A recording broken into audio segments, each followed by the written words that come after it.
All right, welcome everybody to live Q&A. This is Pastor and the Recovering Heretic. I am Pastor Dave. I am recovering heretic, Dan. Dan, hello. Hi. Sorry for last week, folks. We had a meeting after church, which we try not to do, but sometimes it's inescapable. It is. So, welcome. Hi, Dan. Hi. I feel like there should be a ton to talk about. Yes. If nothing else, Steve should have a ton of questions after our gap. Yes.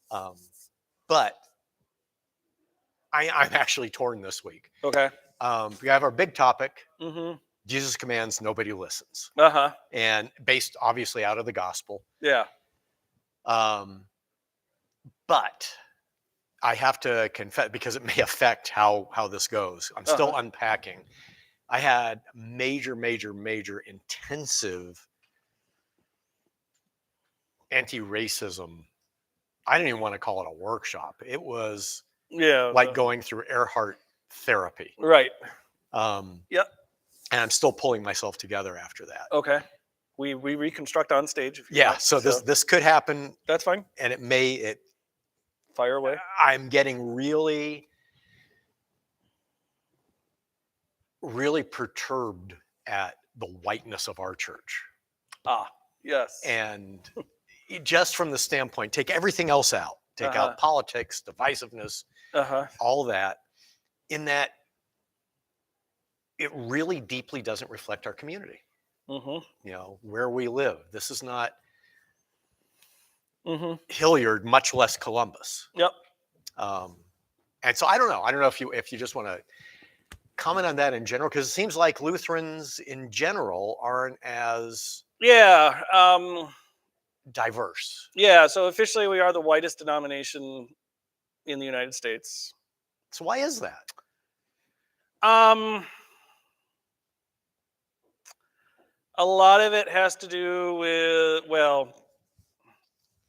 so let's go back to settlement patterns, or Lutheran, how Lutherans got to this country.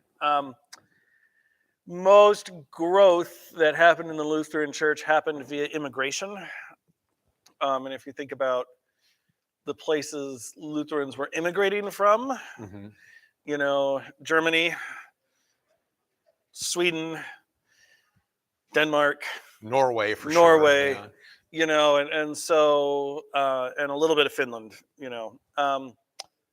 all of which are very white, and that accounts for most Lutheran growth in the United States, not conversion, but immigrants coming over, having kids, building their communities, building their churches, So essentially, the roots of Lutheranism in the U.S. have largely stayed with their origin. Yeah, largely stayed with their origin. The descendants of those immigrants are primarily the main Lutherans. Yes, primarily. Okay. And so to this day, if you think about places that have the most synods, there are places where the original Lutheran immigrants, Pennsylvania has 5 synods, Minnesota has like 1 billion, because it's the state religion of Minnesota, we have 1 for the entire Southeast, Georgia, Tennessee, Georgia, Tennessee, Alabama, Mississippi are all 1 Senate. Texas, there's the Gulf Coast and then there's Texas. There's, if you think about where diversity is mostly in the United States and where we are, and where historically, right? So there's a demographic component to how our church grew, where we settled, that kind of thing. There's a story of failure as a church. When the ELCA was formed in 1988, the goal in the Constitution, it said, was to be, we started off at 4% people of color. And the goal was to increase that to 10%. We have since dropped to 2. So there's a historical failure, as a church, that is involved there. I would say, yeah. So there's a historical failure there. Racism is part of the story. I mean, and not that individual people here are bigots, but we play into roles. We all do, and that's just part of the story. So, all those things combined make for a mush. Yeah. Some of those things we can solve, some of them we can't. I can't particularly solve Lutheran settlement. Yeah, Lutheran settlement per se. Yeah, I patterns. Get that. Let me take it away from Uh-huh. the national. Yeah. And let's just go right here. Mm-hmm. Why do you think that this particular congregation remains so white? So white. Yeah. I don't have a good. I'll start off by saying I don't have a good diagnosis for it, because if I did, I could come up with a solution. And so if I had a solution, I would write my. I keep saying I would write my book. And retire. Solve the church's problems, write my book, and be done. So I don't have a good. I have technical fixes, and then there's adaptive fixes. So the difference is, like, technical is like small changes we can make. And the adaptive fixes are big culture changes. So, like, technical change and, like, technical thing.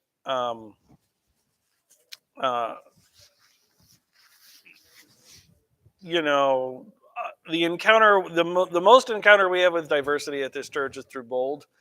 But I don't speak Spanish. And I couldn't do the liturgy in Spanish to save my life. And this church did offer that at one point, but stopped. Before I got here. And so something like that could create probably a lot of room for it. Yeah. Diversity patterns and in Hilliard, right? Hispanic and Somali and Arabic are kind of the top three in our community. Yeah. And again, getting back, I don't Somali or Arabic. I don't speak. Probably nobody else does here either. Yeah. That affects where you go to worship. It just does. There's no way around that. Things like worship style, and worship expression style, that all affects cultural things, and where people worship. We are culturally very white in our worship habits. We just are, very. Getting people to clap for this little light of mine is hard, Yeah. And when we do it, it's awkward, right? Because it's not really on the right beat, even. And so there are those kind of technical changes which make it difficult. Makes it a higher barrier to entry. Does that make sense? It does. Mm-hmm. All those things make a difference. And I'm still unpacking my week and my week of learning and putting myself back together from that. Yeah. So I definitely want to circle around because it's not quite resonating. I feel like we're still missing. Well, so there's reasons, missing points, missing solutions, yeah, missing reconciliation. So those were all the technical changes, and then the adaptive culture change is, if you think about resurrection's history, and I've said this to Bible studies. I don't know if I've ever said it publicly, but or to the whole group. But if you think about resurrection's history,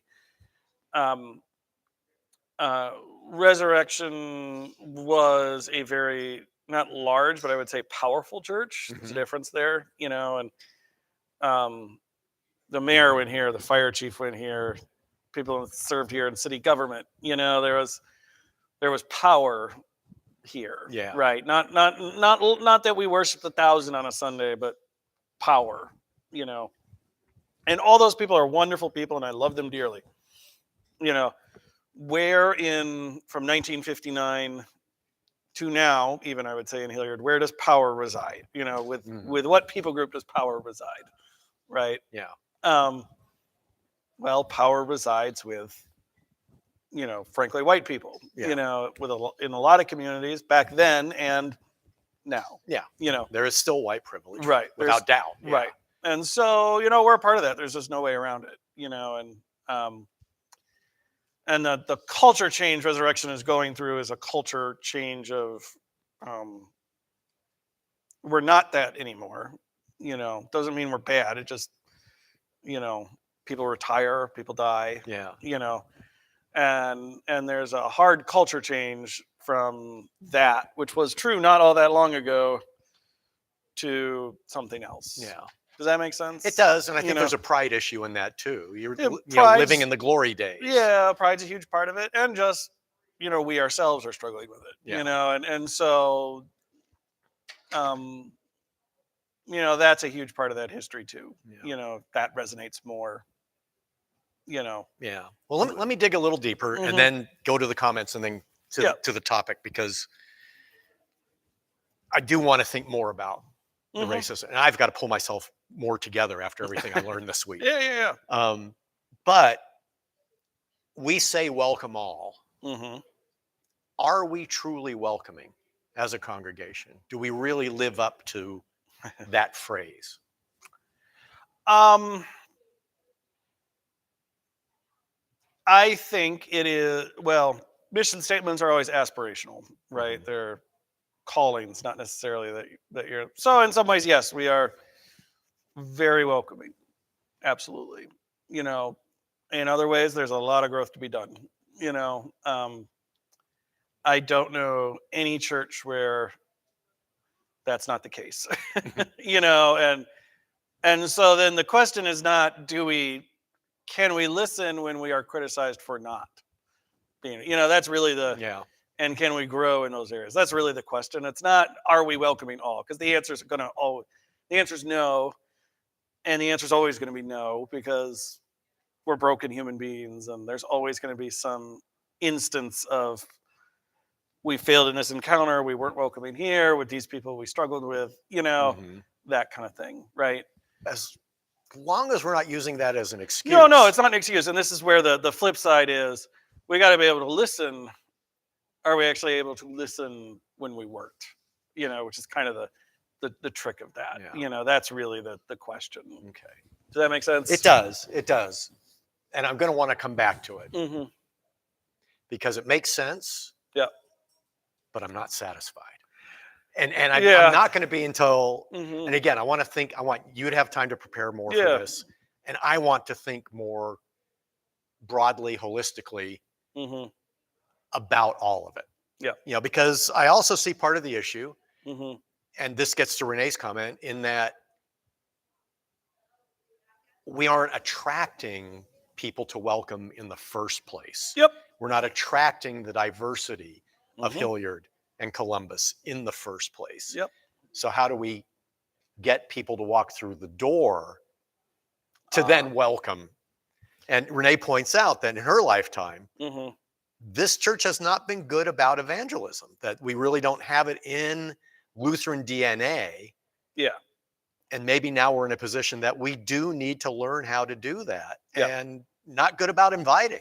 How do we do that? Yeah, well, I mean, the joke I've told before is it takes 7 times inviting somebody to church to actually get them to come. Yeah.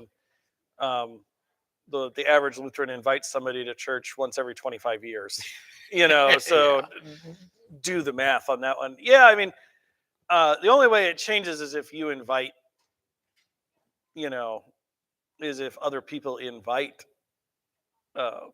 that kind of diversity, and the hard work of being human. Yeah, right. You've actually got to go out and meet people, and so then you've got the question then you've got to ask yourself is, where is that diversity, whatever it is, in your life, and where are you inviting it?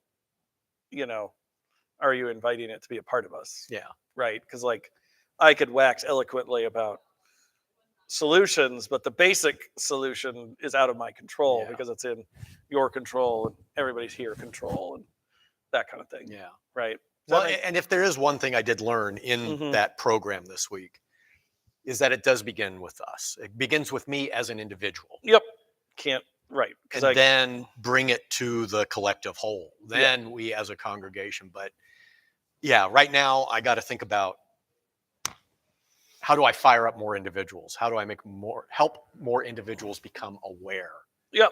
Well, and again, it's about you, not just make them aware, but where are you, where's that diversity in your life? Yeah.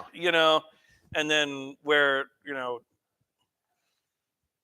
how many times have you invited that diversity here? Right. Does that make sense? No, absolutely. That's part of what I learned this week. Right.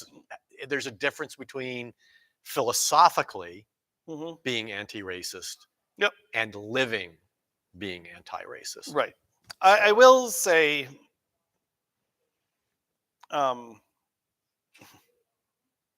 there's an effect of sin in all this, in that we're not looking for cures, right? Does that make sense? Like we are never going to reach that moment where we're like, oh, we're great, and until death or Christ's return. Which, considering weird things are coming out of the sky and we're shooting them down, it might be sooner than we thought, in the news. But,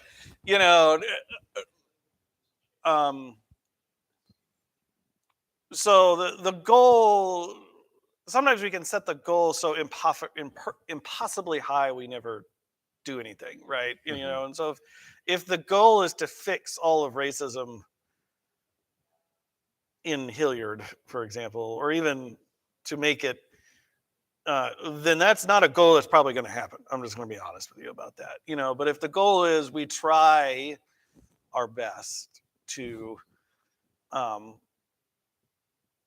we try our best to be welcoming in many and various ways. That's a more realistic goal. And so we gotta set the goals achievably. And so, then the question becomes,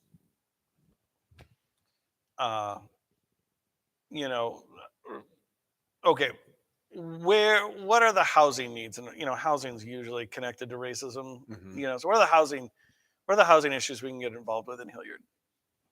That's a much more realistic goal. Why is it that the majority of the majority of groups that come to our food bank are Hispanic or Arab and Somali? Why is that? Why are those the two groups? And how can we not just feed those two groups, but how can we, what does getting involved in systematically rooting out that problem? So for example, where are the grocery stores located in Hilliard? You can map them out. And what do those neighborhoods look like where the grocery stores are located? And those are much more realistic. Like, that's what I mean by being realistic. Like, there's this big kind of ethereal thing, but like, then to begin solving the problem is to begin looking at these realistic and concrete systematic things. Yeah. Does that make sense? It does. It's really still it's unsatisfying. It still strikes me as a bit of a cop-out. No, but for me, I think the key is first start with awareness, because I think that's the biggest stumbling block right now. There are too many people who don't feel that it's still an issue.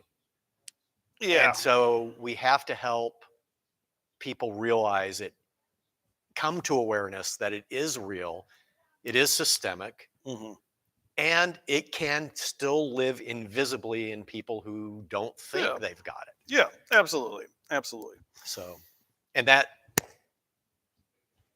needs to get us to the topic today. Really, which was reconciliation.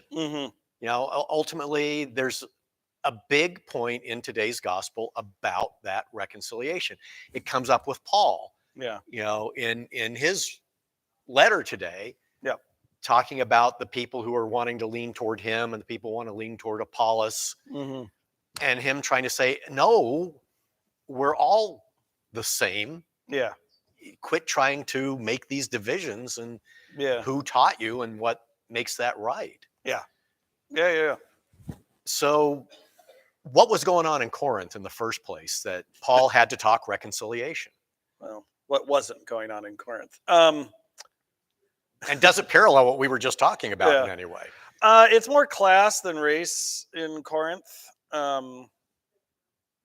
Corinth is a very troubled church. There's 2 letters that we know of between Paul and Corinth, and they're always troubled. There's a written in the 90s, outside of this 90 to early 100s, written by a guy named Clement, who's one of the early popes, written to Corinth. Like, they're post-Bible, they're still having troubles to the point where outsiders need to write them. So this goes has a long history. They're kind of a very troubled church along the way. So okay. Corinth, the Corinthian church is diverse. In that it class-wise, and so there are very wealthy people. There are people with power. So like the city treasurer is evidently a member at Corinth. In the Church of Corinth. Things like that, mm-hmm. right?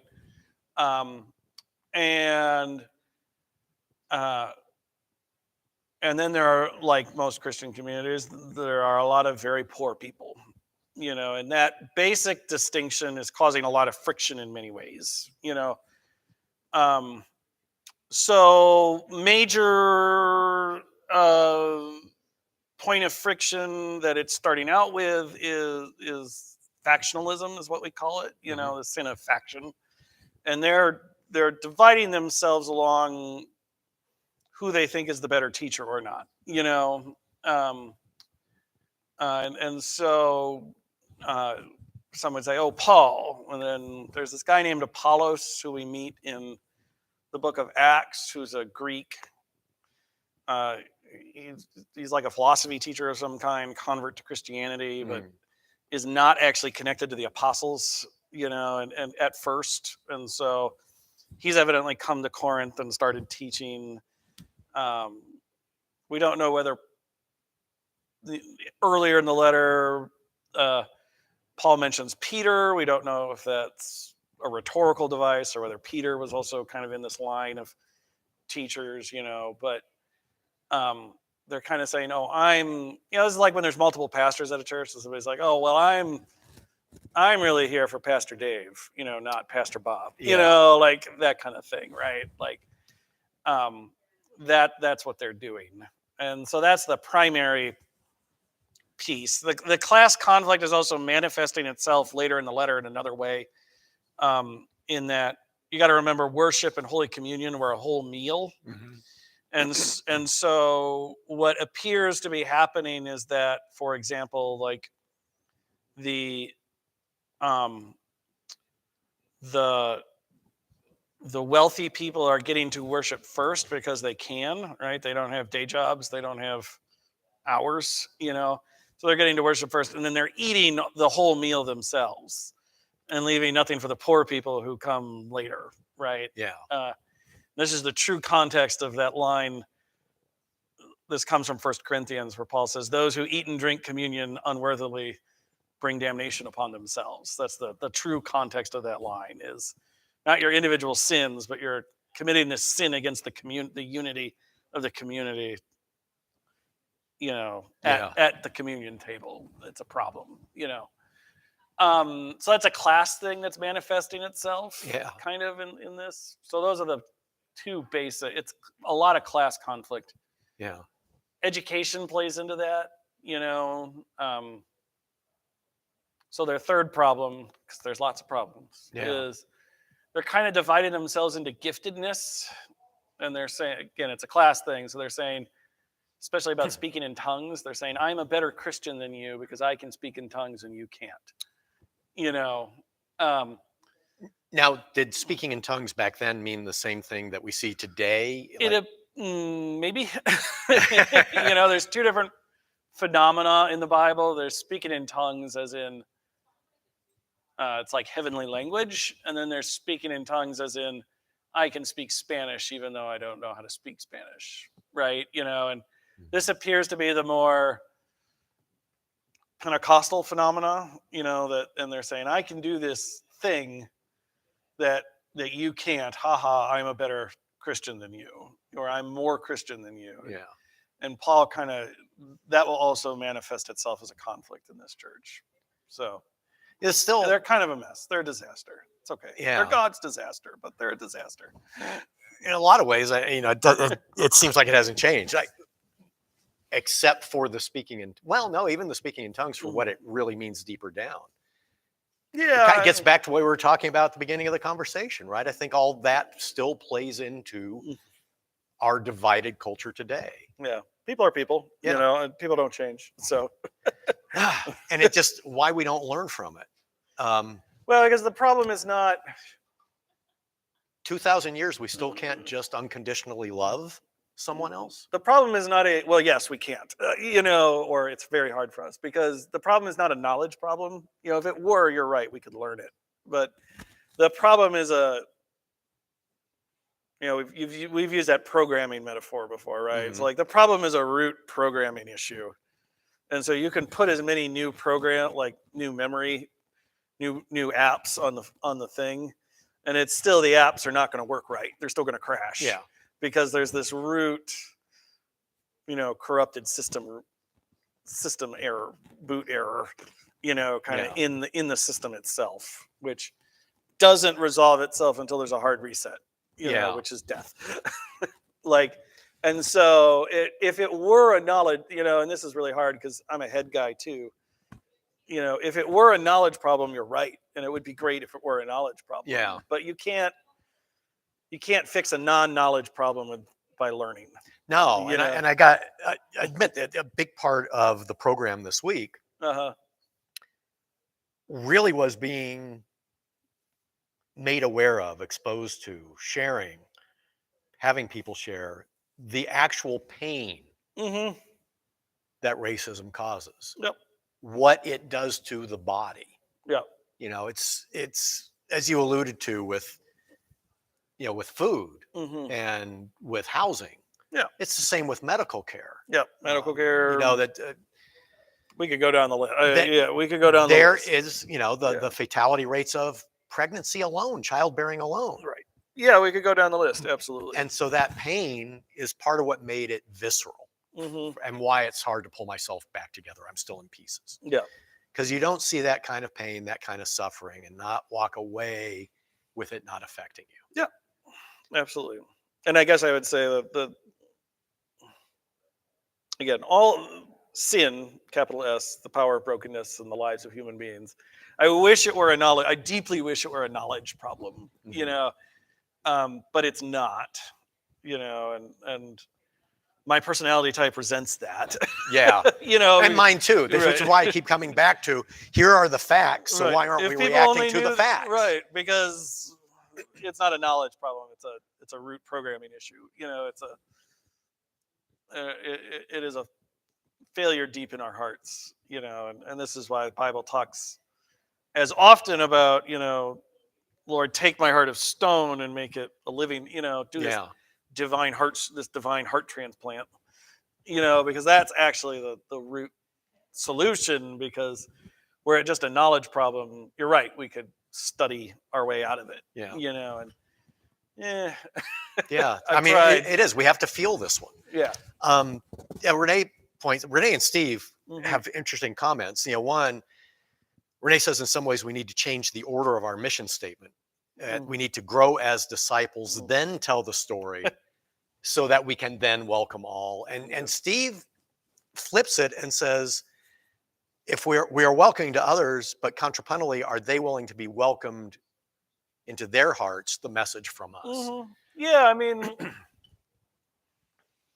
it's I wouldn't change. There are some churches there are some of my colleagues, I will give them their due. They would say, you should take welcome all because nobody really does it. And it's, useless phrase. You should just take it out, Okay. Right. Just be honest. Right. It's better to be honest than not honest. And don't say welcome all if you don't mean it. Yeah. And you probably don't mean it. But then what changes? Well, what changes? If you're not aspiring to something, right? What's motivating you to change? Right. Exactly. Right. And I would say it's aspirational. Yes. And remember basic Lutheranism, right? Law and gospel. So do we allow the welcomes? Do we allow our mission statement to function as both law and gospel? For us, Yeah. right? It is gospel. I think this church strives, and people tell me all the time how welcome they feel when people greet them at the door, and how this church does better than most about not like swarming over the new person, but also making them feel included, and I know times where we failed at that. I know people have told me when we failed at that. So do we? And there are things we could go over. Lots of other things. Do we let do we let it function as both law and gospel for us? That law which says you have failed, and gospel which is there are promises here that we receive, even though we failed. And I think it can function as both. We just got to let it. Yeah. Well, we do. I agree. We're imperfect, but to me, it's important to strive to overcome the imperfections. Well, that's part of striving to. That's part of striving to overcome the imperfections is hearing the law part of it, right? Hearing the law, but also hearing the gospel, right? Yeah. And that, instead of getting into the individual questions I had about today's gospel, I mean, cover the big picture on this, because it does relate then to healing the divide, to racism, to rebooting the system. We are imperfect, and I'll accept that. Yeah. And I also accept we have to have aspiration so that we're motivated to overcome imperfection. Yeah. But it seems most of the time it's less a question of imperfection, more a question of convenience. And this even gets into what you were talking about in your sermon today, right? Of we sit here in church, we're good Christians in church, we go out and we hit the rush of people having, Sunday brunch out, and the wait staff hates when all these church people come to the restaurant because they're so rude and mean and demanding. Yeah, right. That's convenience. That's not imperfection. Yeah. That is, you're letting the inconvenience of continuing to be polite in that restaurant overrule what you just heard in church.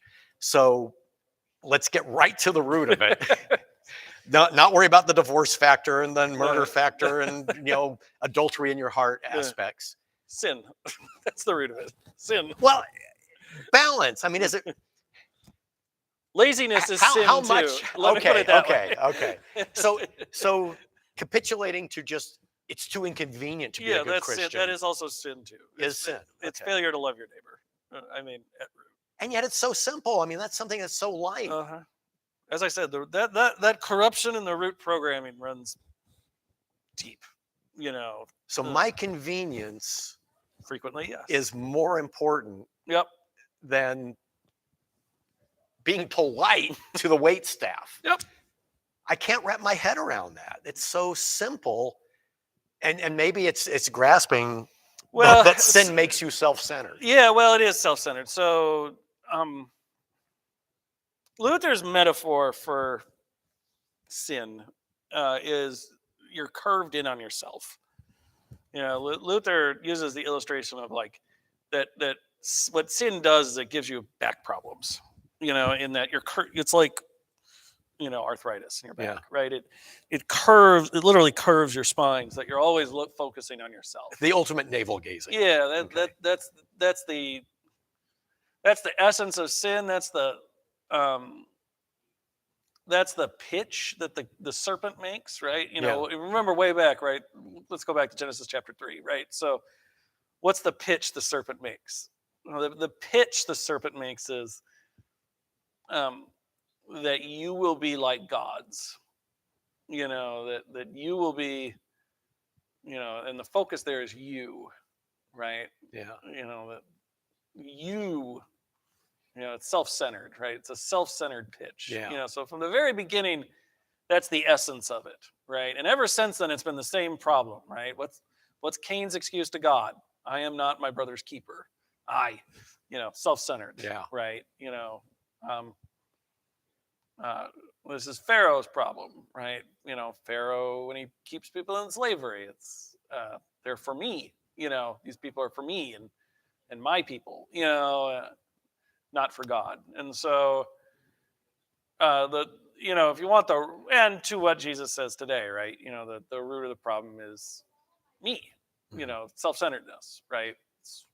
Well, I haven't killed anybody. Yeah. But I want permission to go on hating people. It's self-centeredness is the root of the underlying condition of that we call sin. So that's why we get back to, I mean, in that part, Jesus equates anger and hatred to murder, that they're the same thing spiritually. Right. Well, and that gets back to the law exists. I have a colleague on the internet who says the law exists to erase all self-justifications. And so Ben Crosby is his name. So, and Ben's right about that. That's why the law exists. That's why this is law, right? Yeah. And by law, I mean anything that tells you you've sinned.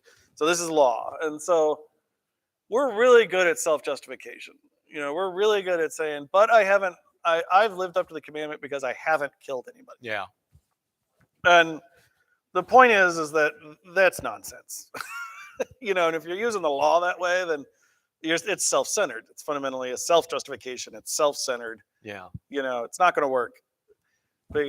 And so the law exists to convince you that all your self-justifications are silly, foolish, wrong, whatever word you want to use, because, okay, you haven't murdered anybody, but you hate people,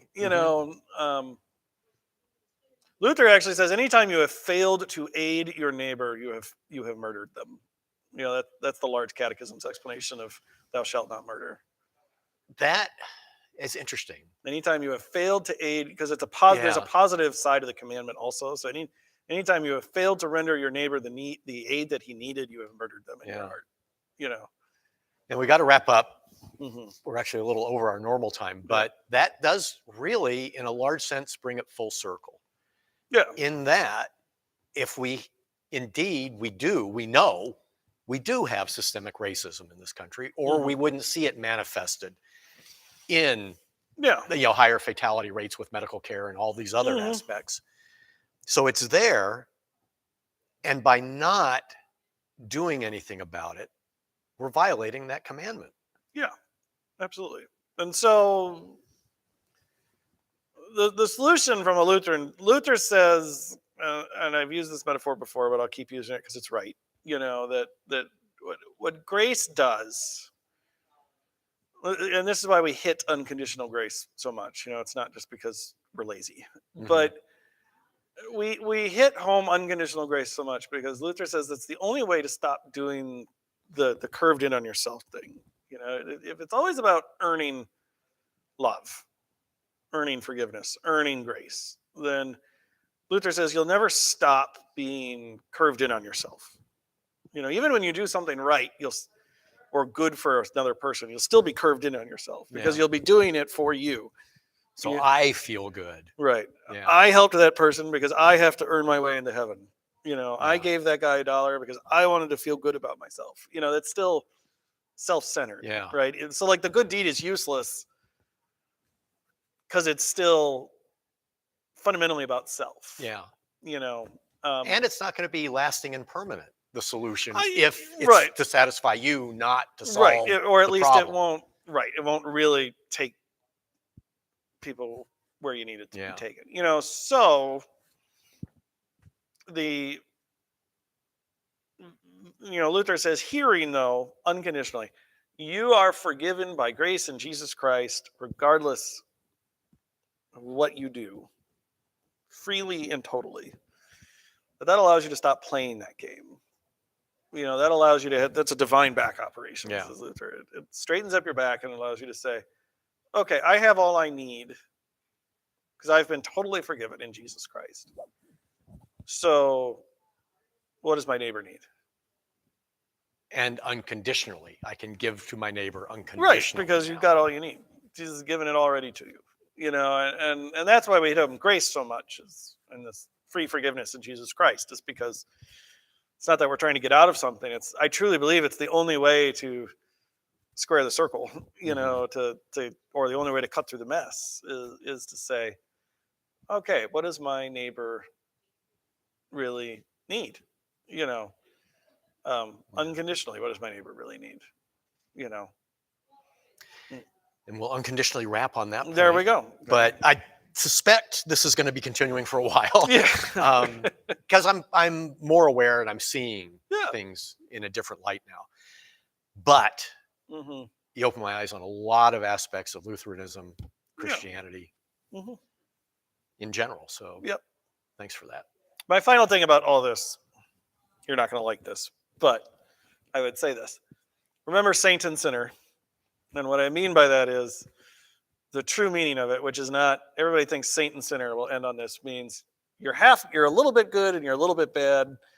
And it's just which side are you? Yeah. Right. Wrong. This is saint and sinner. You are wholly a sinner. You know, if we're talking about systematic issues, you are wholly, I'll use myself for systematic issues. I am a white, straight male pastor married to a woman. You know, I am wholly enmeshed in systematic issues, and I will always, you know, and there's no way to free myself from that because that's 100% what I am, you know. And at the same time, you know, God can work through me, work through you, work through all of us, you know, to bring about the justice and love of God that, you know, that God is going to bring about, you know, and so getting back to freeing, right? The point is not to decrease that percentage. That percentage is fixed in you for all time until Christ returns and raises you from the dead. You know, the point is, how can I say thy will be done? You know. And let that will flow through you. Right, and let that will flow through you. Or at least don't get in its way. It's going to flow through you no matter what. Yeah. God's pretty stubborn, but don't get in the way. You know, get out of the way. Yeah. And that's the point. I may not like it, but I can accept it. On the condition that the conclusion is you do let the good flow through you. Do it. Yeah, there is a doing. And you take that action. Yeah, right. Do justice, love kindness, right? There is a doing. Absolutely. But we've got to, you know, it will be just as self-centered, getting back to the self-centered, to say the goal is to decrease that percentage. Because that's still about you.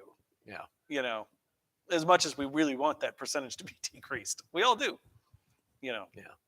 So. All right. Well, on that note. Here's in the hopes that this week we can make it about the others. Yes. So, not you. Not you. Peace. Peace. Thanks, everybody.